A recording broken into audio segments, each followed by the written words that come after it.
weed problems in the greenhouse. And is it severe? Oh, or g'day, I'm Zayden from Reap What You Sow Gardening. In this video, I'm going to be showing you and pulling out some more information about weeds and why or if they're taking over my greenhouse. Sorry I threw it. Let's do this. I also stated in my last video about saving plants from disease pressure as well. I showed pulling weeds. This is the bucket now. Guys, you gotta really compost down the weeds, because they'll come back in a bucket. But at least they're going in a bucket. So like this. Now, weed pressure. I made a video one eternity later. Very long ago. And that video kind of picked up speed. I don't know, but I don't think 40-something views. I mean, it stopped. But it was right, I don't know, a week after I got the greenhouse, which was extremely long ago. And, you know, you probably remember the whole greenhouse was dry, dirt, and there was weeds. There was a lot of clover in here. Now I'm thinking I was thinking about probably seeding grass in here. Now, call me insane, but I think seeding grass might help with the dew pressure and the mosquito pressure, because it'll probably trap them, and it'll help with the mud pressure as well, and drainage. So I'd probably plant grass in here one day, you know, make it all green, you know, because it's a greenhouse. Even though you couldn't call it a White House, but trust me, there is no creepy Joe in this White House, I can tell you that for sure. Now let's get serious. Weeding, like this creepy Charlie here, you can weed it out, but watch, it's pulling like a vine, because it is a ground creeping vine. It's called Creepy Charlie. And look at the root mass of it. You can just take a pot and take all the weeds out. Like in containers, there's still going to be weeds, probably from the native soil that you scrounged around from a yard. So if you want a good crop, make sure you pull these weeds out and look around plants like this, or like this chickweed over here, and that's how good that they'll grow in little globs of dry dirt. Guys, these things will grow anywhere, and it's very important to get rid of them. Even in containers like this orange tree here, you can see clover coming up.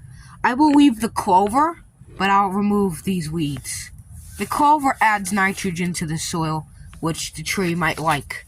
So I'm going to leave the clover alone and see what it does. It's doing good all this time, so I guess it ain't doing bad. There's also clover growing in this fig tree pot, so I'll leave that as well. There's no weed pressure in this raised bed because it's fresh. I freshly planted in this raised bed. But over here, in this raised bed here, this jungle bed, we can see that there's a little bit of pressure. There's a little bit of weeding to be done, like wild onions, grasses, and if you look through the bed, you'll find a ton of weeds. Let me see if I can zoom in there. If you look through the bed, you'll find a heck ton of weeds. Look at that.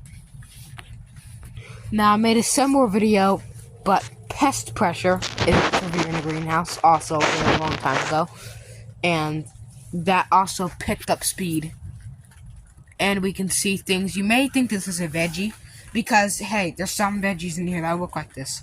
No, it's chickweed. People eat it, but I don't really want to eat the weeds, and the weeds kind of choke out the plants, so I'm just going to pull them out and remove them. And it's best to remove them anyway, because more weeds can start a whole weeds empire, and we don't want that. It's going to become weeds Armageddon in here. But look at that. And sometimes weeds are so desperate that they'll try to graft themselves to the ground just by throwing them. So make sure You have them in a vat of, I don't know, like Clorox or Lysol, very away from the garden, very away from plants, and probably dump them in there so they don't grow. Also, look what I found in this raised bed. I found a potato growing. See the potato? Let me see if you can spot it now. 3, 2, 1, ding, ding, ding. The potato's right there. And I think it was like a fingerling that probably sprouted, and that's how we got the potato to grow. And there's peas starting to grow literally everywhere. They're going nuts. They're going crazy. And the more you weed in here, the more space it gives and opens up for more plants to roam and create its own little habitat. It's like a mini garden inside a garden. So, the moral of the story is weed the greenhouse. It's not that bad to weed. Hey, there's a little bit of weeds here and there, but that's not going to hurt anything. Just try to keep the weed pressure down. If you weed a lot, then the weeds will slow down. But it's way, way cheaper and way faster than using pesticides or something that is not organic. Even the organic ones are bad. And also, don't use Roundup. That causes cancer and it probably stinks too. I think it stinks. I forgot. I think it smells weird. So, it's not ideal to use in the garden ever. But, as always, like and subscribe to Reap What You Sow Gardening and Little Toad, Toad, Homestead. And you can find Little Toad Homestead underneath my, or in the link in my bio, whatever it's called, on my channel. You can find it. So, thanks for watching, and keep on weeding. Do it. Waiting.